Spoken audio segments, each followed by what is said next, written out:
I just hear them talking. When I talk that shit stirring, how to leave them lurking. But I think still bump my shit. Men's be stuck on the ground for days. And a man don't slow down easy.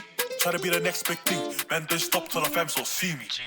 Cause a man straight swerving, curving. Check 1 2. Kia ora, kia ora. Welcome everyone, Spinning Yarns. We're back, and we're back with the originator, our first ever guest to ever jump on Spinning Yarns. One of the legends in Kora. One of the bros that's kind of, as I said in the beginning, laid the foundation for Farnoth hip hop in the far north. None other than the brother Tihei. How you doing, my bro? Hey man, what's going on? Pants, how you, bro? Bro, you've been a really busy man, brother. You've been Absolutely. You've been a busy man. I've seen you going from A to B, everywhere. But that's you, eh? You next thing you know, I always tell everyone, like, oh, bro, like, I seen Tihei at the warehouse. The next thing you know, I see that you're in Ota, then I see you in Christchurch, and then I see you in freaking Hamilton, brother. How was London? How was England? Man, I say England was a different world that I ever expected, my man. Yeah. I want to say thank you, Nottingham. Nice. Thank you to the hospitality at the student roast. Thank you to the Touch World Cup for putting on a beautiful venue and a wonderful place like, where was it? At the University of Nottingham. Nice. I never got to experience London, unfortunately, because I didn't have a team to stay with and no transportation. So I had to catch a tram, bro, from Nottingham, which was to the university. It's similar to from town here to probably Lake Ngātu. True. But it's faster on the tram. Oh, yeah. Because the drive from the university to Nottingham City, where I was, is like 25 minutes on the road because of the stoplights and all that, and different environment, bro. It's crazy. This summer, they knew how to turn it on, man. Yeah. And I want to say this. Thank you, England, McDonald's. You know why? Why is that? Ask me why, man. Why are you thinking England McDonald's? It's too bad the McDonald's over here ain't got a McPlant burger. Oh, true. I had to travel all the way to England, Nottingham, to get me a vegan burger at the McDonald's where they ain't even got one and it's right down the road. True. That's why not a lot of people know that you're vegan, eh? Yeah. Yeah, bro. So, what kind of, bro? Hold up. I've never asked you this. Yeah. I've always seen it in your email, your vegan freestyle and everything like this. Bro, what made you become a vegan? Well, family having heart attacks, strokes. My sister had a stroke at 37 back in 2016. My brother had a heart attack and he just had his birthday today. My mom had a triple bypass. It's similar to a lot of our families. They really enjoy the craving of the chicken, the mince, steak, lamb, pork chops, whatever it is. It's just that vibe that they get off it. Where for me, after I experienced New York back in 2018, I actually suffered with a what's that?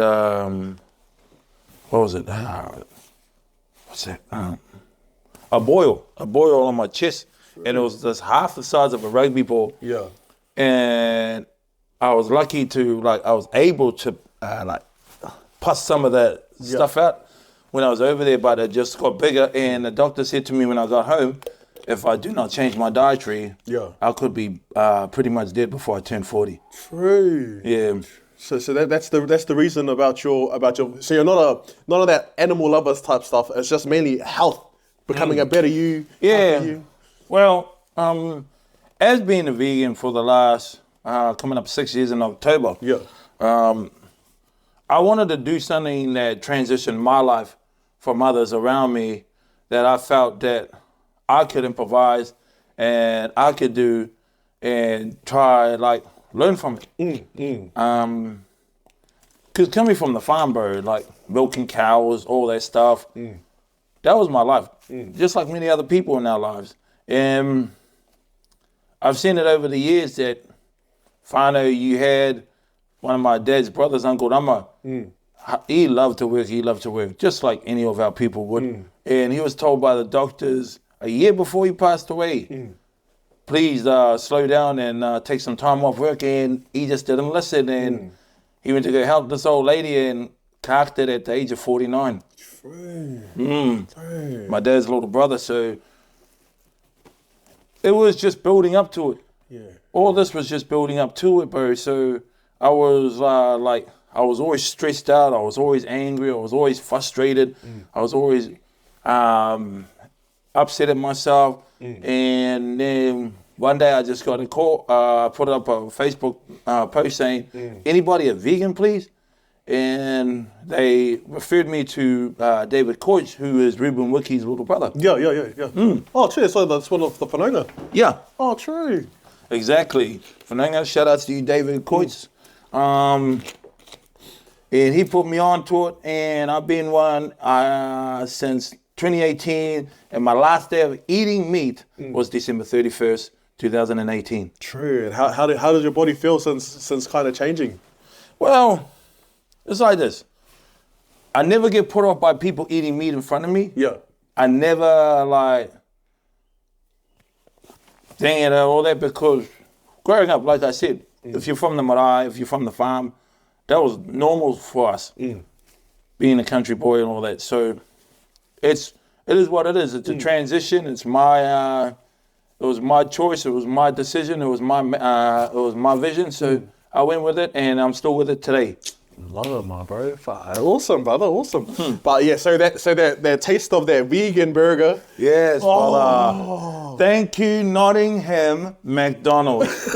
Thank you to the city of Nottingham for handing me a burger which took me 24 hours to come and get. As soon as I got off the plane, I was looking around for a burger that had vegan. Yeah. And there was a place right next to me called the Vegan Chess Club. Yes. And they were selling all that, but I wanted something different, so I chased to the McPlant, and I really enjoyed it. Nice. Yeah. I love it. Thank you, Nottingham. Awesome, my bro. And hey, it's crazy. It's good to have you back in the Farnoth. It's good to have you at your spot. It felt weird for a little while when I was walking past and I didn't hear, hey, Piers, hey, bro. Yeah.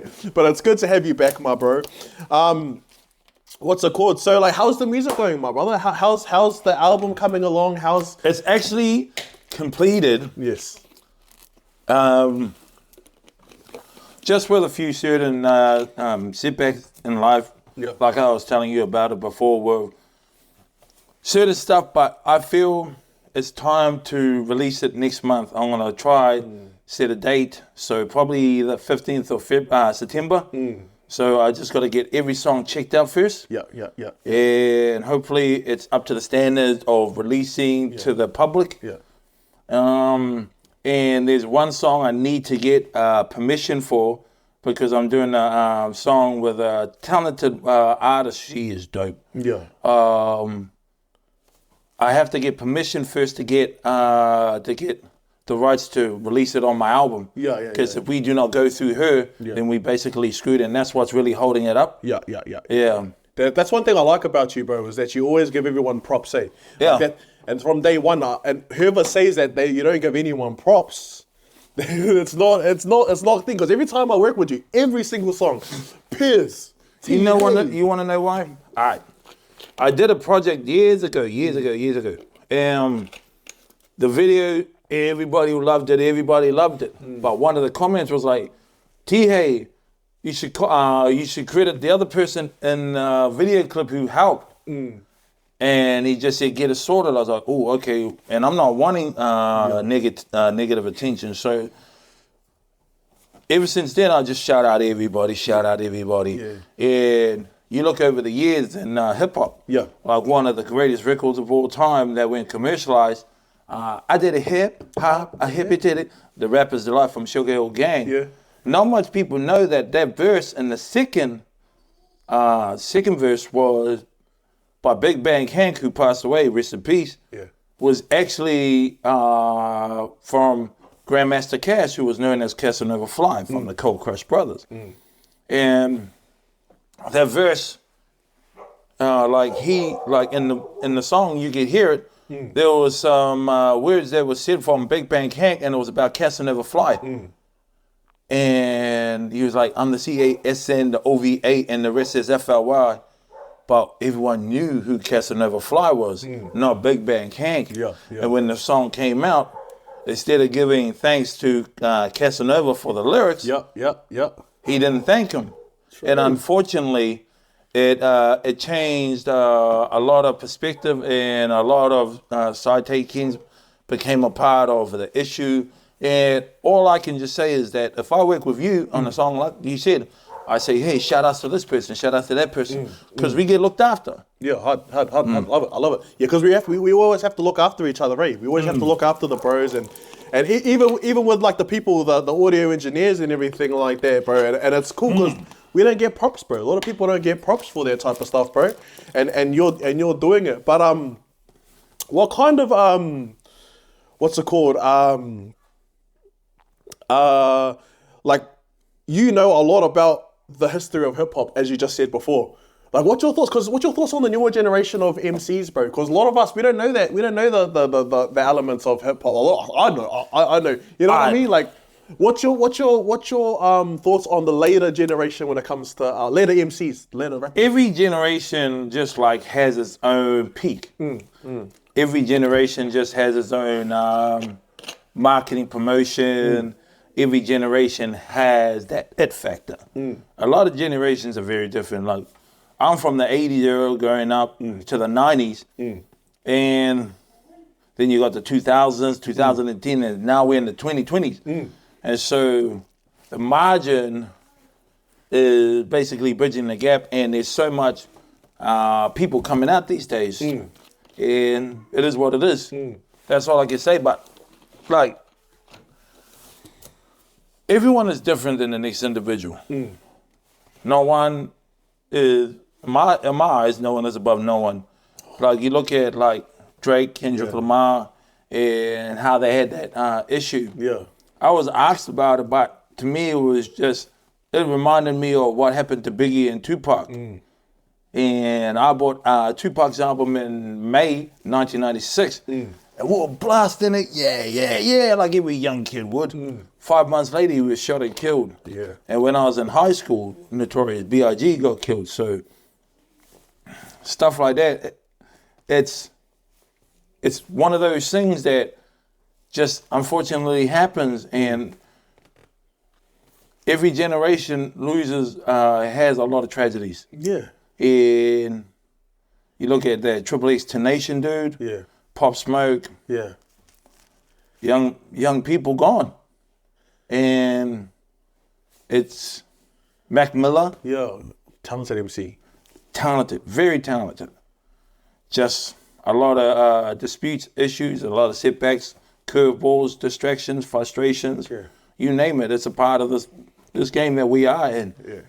Yourself as an MC, myself an MC, we go through it. Bro. I've.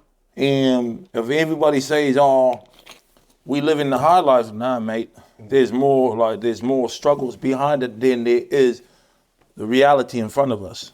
Bro, that's such a cool, because normally, if you ask any other vet in the game, that would straight away shit on the newer generation. And you, right there in your words, bro, you did not shit on the newer generation, bro. And that's so cool. Like, it's so good to hit fast. All you fellas out there, all your old fellas, like, shitting on this generation, it's cool that you didn't do that, bro. And like, you know, it's cool that you put it in a positive way. But yeah, you're right. A lot of the generations, we always face a tragedy, eh? Pop Smoke, Mac Miller, people like PNB Rock. But you see that, and I feel, I'm not sure what everybody feels. Tell me what's your comments to the fans out there. Do you feel like technology and social media has kind of played a part in these unfortunate killings whatsoever? I'm not sure. But it's, with that PNB Rock passing, that just sent a message to a lot of us. It's, what was said can come back and hit you. Yo, straight up, bro. Rest in peace to him, and just to a lot of artists. Yeah, my bro. So like, I know you yourself, bro. A lot of people know who you are. Like you've created your own reputation, your own name, brother. Like the Tihei name is known all the way around New Zealand. Like my partner's dad from Wanganui, he knows who you are. My cousins, before they even come up north, they knew who you were, bro. Like some of the bros, like they know who you are, bro. Like cause you started blowing up about like with your freestyles online and everything like that, and your music, my bro. Have you ever like been a victim of like online hate, my bro, under your videos, my bro, like under that comment section? Like how does, Of course. Yeah, how does that affect you, bro? Like I stopped caring. yeah. You know why? Why's that, bro? You gotta expect hate in what you do. Your craft, your work, your job, your bills, your house. It's meant to happen. If you ain't got haters, then you ain't doing something right. You look at the artists that we look up to, probably Snoop, Drake. Yeah. Like all these artists get hate. Yeah. And I cop it a lot. I love it. Nice. But it's good. Yeah. Without negativity, there's no hope to find your own creativity. You always just drop You gotta build it, bro, because at the same time, the saddest reality for haters for this tall poppy syndrome is they got a lot of talent themselves, but yet they haven't been able to release it the way we have. Yeah. So when you come across someone that's fearful, it's just their own why do what's their own tinana. Yeah. And you cannot like make them love you. You cannot make them say like me and respect me. I never ask people for respect. I have to earn their respect first. That's what it's about. So when people hate me, I'm good with it. Cause until you know what doubtful mindset feels like, then how would you know what it feels like to be recognized by those that fear you? Just probably always drop these mean knowledge bombs, eh? Like it's just So yeah, it is what it is. yeah, my bro. So like going back to the MCs and everything like that, like with our younger generation, like you've been in this game for a long time and you've dropped a lot of knowledge on us, my bro. Every time I see you, always like, hey young blood, come here, let's listen to this. Yeah. So what like with the newer generation, my bro, or younger rangatagi that are trying to get into the rap game, my bro, what are some advice that you can give to these young cats that are trying to start up, or you know the bro that's been a rapper for years but just getting the confidence to join in the game, my bro? Set yourself apart from others that ain't believers like you. Be your own person and just get out there and do it. I'll tell you something about me. I ain't gonna lie either. I used to say, oh yeah, I want to get this done. But nothing ever came about it. Oh yeah, I want to get my t-shirts made. I'm gonna get my t-shirts made. That took me like 15 years to get my t-shirts made. So if you got a goal, if you got something that you're very passionate about, whether you're young and you're coming up and you want the advice, my best advice is this: be prepared to sacrifice something in order to get what you want. Because no one's going to hand it to you. Sure. No one's going to say, hey, young fella, take it off my plate. And it's just a kid. You know what I mean? Just listen to me and you'll get somewhere. It ain't work like that. Yeah. This young generation today, these tamarikis, bro, a lot of talent. Yep. A lot of talent. But are they prepared to throw it all down and risk it all on the line?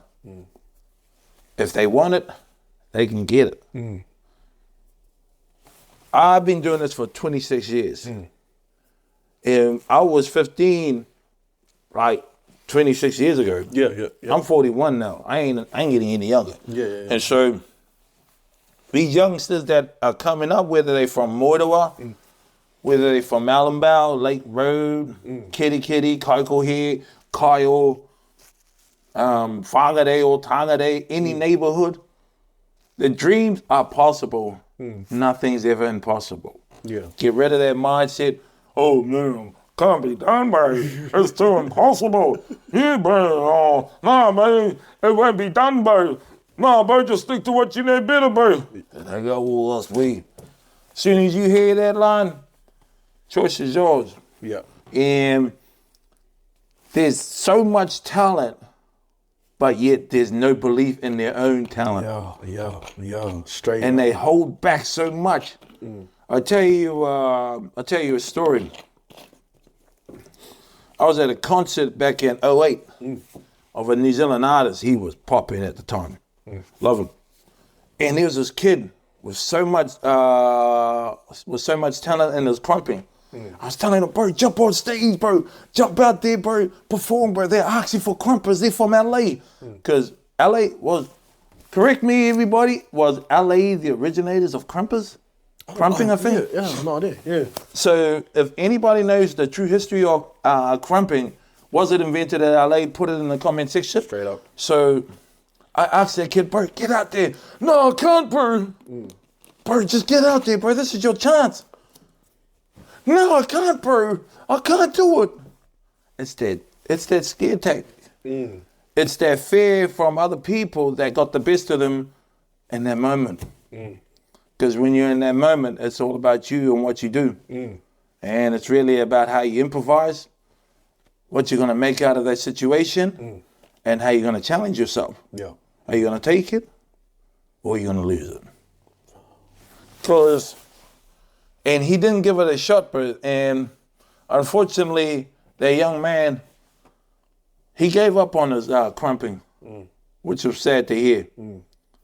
My best advice to anybody out there, whether you're a crumper, you're a dancer, you're a singer, mate, be around the people who are like-minded, open-minded. Straight. Get rid of the narrow-minded, small-minded, and closed-minded people. Be around those that will affect you with love and happiness and respect you for what you're trying to do. Never be around those that ain't gonna listen to you because they feel they know more than you. They think they know much more. But the concept in their drive is this: them doing it is they're trying to ruin you. So you got to figure out right in front of you in that moment, do or die. When I opened for Africa Bambaataa, look at me, bro. I grew up here. And I opened for Africa Bambaataa before all that stuff came out. Like I ain't even trying to get into it. I grew up at Waimanoni, a small lane which has only got 9 houses, and I'm right across the road from my house. So, and there's only about tally of under 50 people down the lane. So you look at my environment where I lived, and I opened for Africa Bambaataa. Buzzy.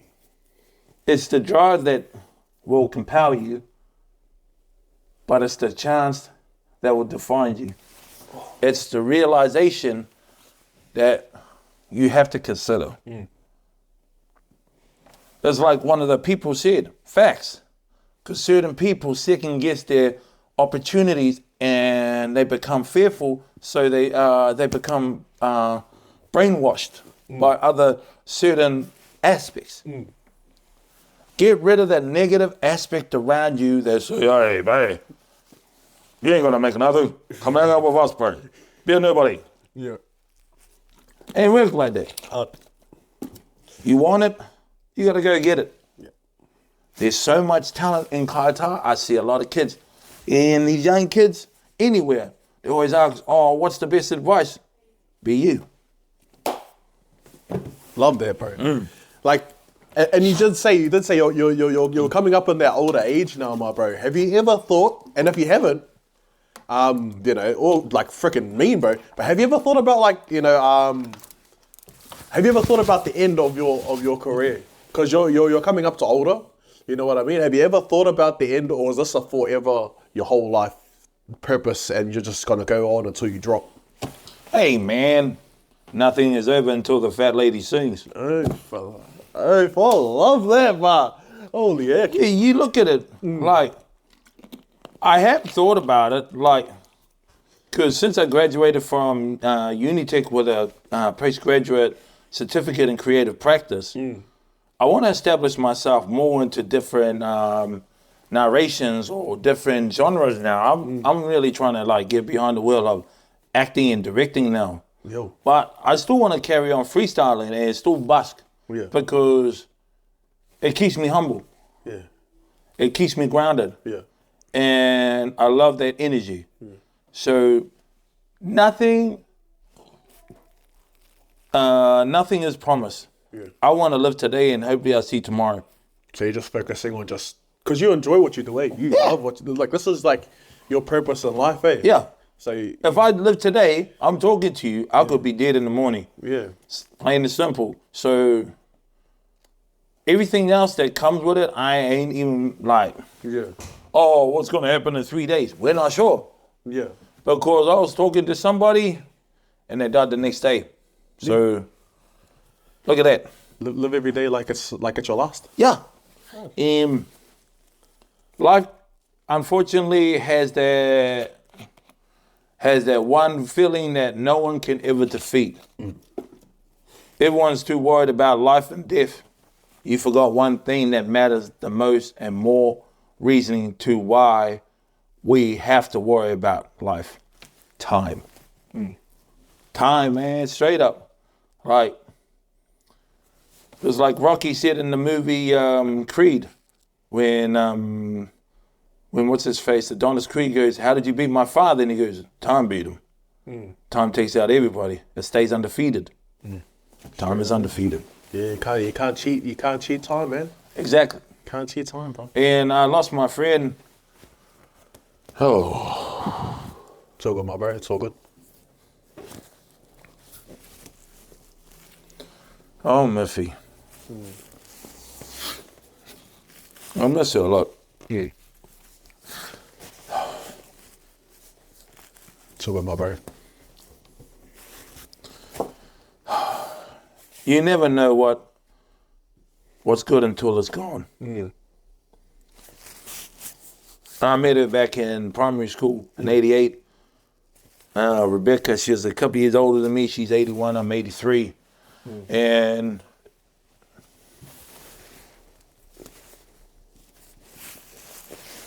how she lost her battle to cancer, man. Just like Paulette and many other people we've lost. Yeah. One of those, yeah. Love you, Miffy. Rest in peace, mate. Yeah.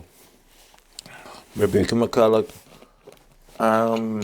It's just, there's certain people that go like that, eh? It's just, you always ask yourself, why did the good ones have to go? It's just, we're not able to decide their fate. Only God can. Yeah. When it's your time, it's your time. Yeah. And it's cool to know that, like, do you live your life like that? Like it's your last, like it's the last day on earth. Yeah. And you go hard like that, my bro. You know, you invest everything into music and into your brand, bro, the Tihei brand. And it's cool. Like when we do move on, bro, what's something that you wanna what do you want your legacy to be, bro? When you decide when the big fella up there decides that, you know, come and join the bros. I want to be remembered as a guy that tried. I want to be remembered as a person that lived. I want to be remembered as a person like who wanted to fit in but had to work his butt off to be accepted. Yeah. I've never been above people. I never will be. Oh, he's the man in freestyling. It's cool. They can say it, but me, stay grounded. I love that, bro. And I'm hopeful of what I can accomplish. There's going to be people that love me for what I've done. There's going to be people that hate me for what I've done. But we cannot change their minds. We cannot change their energy. They can. If the people hate me, certain people, it doesn't bother me. I really couldn't care. Because I live today, I could be dead in the morning. That's the way I am. I love that, my bro. And before we finish up, brother, I know, like, when they think of Farnoth rap, bro, the first person that always comes to their mind is you. And you're the first person that comes to everyone's mind. Oh, rapper, oh, bro, you know Tihei? Oh, you know Kara, oh, you know Tihei? Bro, why don't you call yourself the best? And honestly, I grew up in a family where standards, expectations, and requirements were met every time. And I've never been a big believer in that because I was basically trying to survive. And when you got family all over TV,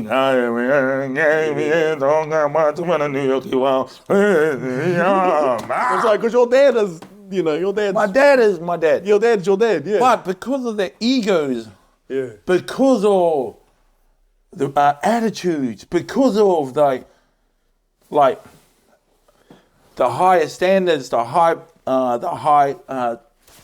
request of this or that or peer pressure, I just wanted to be me. Yeah. I've never wanted to like claim to be the best at anything. I'm not better than you. I'm not better than your partner. I'm not better than like the people across the road or your next door neighbors. Yeah. That's just my morals. If I die, I just want to like, you know, and to like live my life. Cause I've seen a lot of people and they say, I'm the best. But what does that say about the next person coming? Yeah, I'm the best. What does that say about the person behind you? I'm the best. What does that say about the person who worked their butt off right in front of you that's already there? Yeah. Everyone has a skill. Everyone has a talent. Everyone has a chance. But nobody is above the next. Because you look at it. Yeah. Steve Jobs, bro, I'll tell you a story. Yo. I was at the warehouse today. And I seen this fella, and I just went to go grab my water, and he looked very familiar. And I had to pull my head to the side, and he goes, hey, mate, anyone say you look like Steve Jobs? And the whole warehouse laughed because and he was like, yeah. So you look at it. Yeah. Steve Jobs died Yeah. believing in his own dream. Yeah. Apple, Yeah. like, you want to like go out like that. Yeah. Like, there was a rugby player, there was a touch player. Yeah. I think his name was Ricky Marino. Yeah. Correct me if I'm wrong. He's from Ohio. Yeah. And he played at tournaments, and he was told by doctors to not play. Yeah. And he jumped on the field. Yeah. He played the ball, had a couple of runs, gone Yeah. in the middle of the field. He died doing what he loved. And unfortunately, he left his kids behind. If I was to die, I just want to get out there and busk. Yeah. I just want to go out there and just live my life the way I can. I can only do my best to be my best. Yeah. I cannot say to people, yeah, I'm the best. Take a look at me, baby. Later to that, because I've seen it. Yeah. Egos fly, people cry. Yeah. Egos around, you know the sound. Spinning Yarns, the best podcast coming out of Kara. Listen to the full episodes on all streaming platforms. Check!